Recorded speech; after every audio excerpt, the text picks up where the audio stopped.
that way. Big Daddy go get it on Macy Gray. Raindrops, drop top, smoking on cooking a hot box. Fucking on your bitch, you thought. ඉතින් අපේ box එක මම මුලින්ම box එක ගැන කතා කරන්නම්. ඉතින් අපිට box එකේ Asus ලාගේ logos ටික බලා ගන්න පුළුවන්. ඒ වගේම V head shape එකක් බලා ගන්න පුළුවන් වෙනවා. මම box එක අරපු ගමන් අපිට බලා ගන්න පුළුවන් අපේ device එක. ඉතින් device එකත් ගොඩක් හොඳ ආරක්ෂිතව මේකේ pack කරලා තියෙනවා. මම මේක මේ විදිහට එළියට ගන්නවා. දැනට මම මේක පැත්තකින් තියනවා. ඊටු දේවල් ටික ගැන කතා කරන්න ඕන නිසා. ඉතින් ඊට පස්සේ අපිට බලා ගන්න පුළුවන් වෙන්නේ Asus විසින් විශේෂයෙන්ම හදපු sticker package එකක්. මේක Wow of the World කියලා පිටිපස්සේ සඳහන් වෙලා තියෙනවා. ඒ වගේම QR code එකක් තියෙනවා. මේකත් ඕපන් කරගත්තාම අපිට විවිධ comic characters සහ cartoon characters වලට අමතරව රැට දිලිසෙන sticker card එකකුත් බලා ගන්න පුළුවන් වෙනවා. ඔයාලට පේනවා ඒක තමයි උඩින්ම තියෙන්නේ. මේ ටිකත් අපි පැත්තකින් තියාගමු. මම මේක ගැන පස්සේ කතා කරන්නම්. ඒ වගේම තමයි ඊට අපිට පස්සේ අපිට user manual එක බලා ගන්න පුළුවන් වෙනවා. In search of incredible කියලා සඳහන් වෙලා තියෙන. මේකත් අපිට ගොඩක් ඉස්සරහට වැදගත් වෙනවා. මේකත් මම දැන්ට පැත්තකින් තියාගන්න. ඊට පස්සේ අපිට My Asus application එක පිළිබඳ user guide එකක් බලා ගන්න පුළුවන් වෙනවා.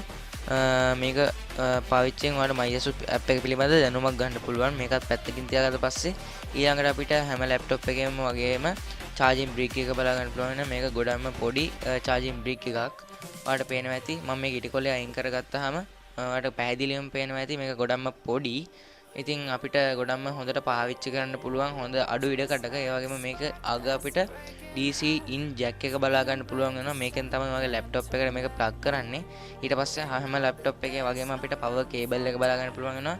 මේක පැත්තකින් තියාගත්ත පස්සේ අපිට box එකේ වෙන කිසිම දෙයක් බලා ගන්න හම්බෙන්නේ නැහැ. සුපුරුදු පරිදි in search of incredible කියලා මෙතන උඩත් සඳහන් වෙලා තියෙනවා.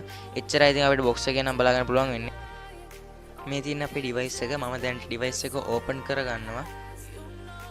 මේක උඩ අපිට ගද්දිම ස්ටිකර් එකක් බලා ගන්න පුළුවන් වෙනවා. මේක ගොඩක් ස්පීඩ් සහ බැටරි ලයිෆ් එක ගොඩක් හොඳ මට්ටමක තියෙනවා බවත් හොඳ කූලින් සිස්ටම් එකක් තියෙනවා කියලාත් මෙතන සඳහන් වෙලා තියෙනවා. මම දැනට මේක අයින් කරගන්නවා. මේකෙන් අපිට ඇත්තටම කිව්වොත් වැඩක් වෙන්නේ නැහැ. මේ විදිහට මම අයින් කරගත්තට පස්සේ අපි ලැප්ටොප් එක ගැන කතා කරන්න පටන් ගමු. ඉතින් මේ තියෙන අපේ ලැප්ටොප් එක මම මේක ඕපන් කරගන්නවා. ඔයාලට පේනවා ඇති අපිට උඩින්ම Asus vivobook logo එක බලා ගන්න පුළුවන් වෙනවා back එකේ. ඒ වගේම ලස්සන කලර් එකක්. ඒ කියන්නේ blue කලර් එකෙන් තමයි මම මේක මිලදී අරන් තියන්නේ. blue කලර් එක ගොඩක් ලස්සනයි කියලා හිතුව නිසා තමයි මිලදී ගත්තේ. ඒ වගේම පොඩි gradient look එකකුත් මෙතනින් බලා ගන්න පුළුවන් වෙනවා. අපි දැන් device එක ගැන කතා මම දැන් laptop එක open කරගන්නවා. open කරද්දිම අපිට S2 කියන්නේ enter key එකට. මොකද ඒක කොළ පාට කලර් එකකින් දිලිසෙන නිසා. මේක ඇත්තටම කිව්වොත් මේක light එකක් නන් නෙවෙයි. මේක sticker එකක්. අපි අර sticker package එකේ හම්බුණා වගේම මේකත් සාමාන්‍ය sticker එකක් වගේ. නමුත් මේක ප්ලාස්ටික් වලින් තමයි හදලා තියෙන්නේ. මේක sticker ගතියක් නම් කිසිම විදිහක දැනෙන්නේ නැහැ. මේක රැට වැඩ කරද්දි ගොඩක් අපිට පහසු වෙනවා. මේක නිෂ්පාදනය කරලා තියෙන්නේ ඒක වෙනුවෙන්ම කියලා තමයි මට නම් අදහස. ඒ වගේම තමයි මේකට කිසිම බැටරියක් වැය වෙන්නේත් නැහැ. නම්බර් පෑඩ් එකත් ගොඩක්ම හොඳට මේක නිෂ්පාදනය කරලා තියෙනවා. මොකද H2H keyboard එකක් නෙමෙයි මේකට එන්නේ නම්බර් පෑඩ් එක සහිත keyboard එකක්. ඒකෙන් අපිට නම්බර් පෑඩ් එකත් ගොඩක්ම පහසුවෙන් හසුරවන්න උදව්. අපි මේ laptop එකේ back side එකට ආවොත් අපිට මුලින්ම අපේ fans එක බලා ගන්න පුළුවන් වෙනවා.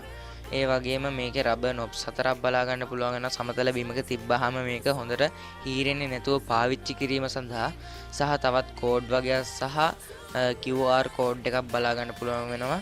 ඊටත් අමතරව විශේෂයෙන්ම Harman Kardon certified sound system එකක් බලා ගන්න පුළුවන් වෙනවා. මේකේ ගොඩක් හොඳ bass quality එකක් වගේම stereo sound system එකක් බලා ගන්න පුළුවන් වෙනවා.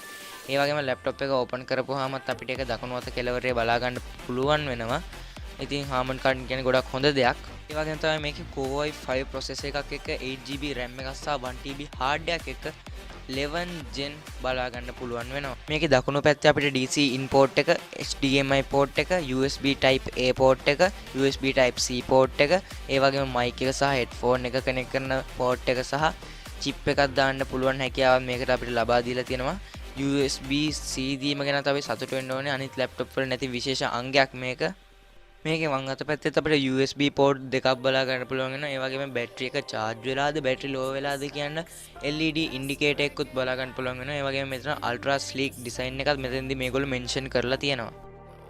මේකේ keyboard එක ගොඩක් special keyboard එකක්. මොකද මේකේ backlit බලා ගන්න පුළුවන් වෙනවා. backlit කියන්නේ අපිට රැට වැඩ කරද්දී කීබෝඩ් එකේ යම්කිසි එළියක් බලාගන්න පුළුවන් වෙනවා. ඔයාලට මේ පේනවා වගේ මේකේ බටන් එකකින් මේක ඔන් කරගන්න, ඒ වගේම brightness level එක වැඩි කරන්න සහ off කිරීමේ හැකියාවක් තියෙනවා. මේ තියෙන මේකේ වැඩිම brightness level. මේකේ touch pad එකේ තමයි අපිට අපේ fingerprint එකත් බලාගන්න පුළුවන් වෙන්නේ. ඒකත් ගොඩක් ලොකු වාසියක්. subscribe කරලා තියාගන්න අපේ channel එක. මොකද මේ වගේ තවත් videos ගොඩක් ඉස්සරහට එන්න තියෙනවා. එහෙනම් අපි හම්බෙමු ඊළඟ වීඩියෝ එකෙන්.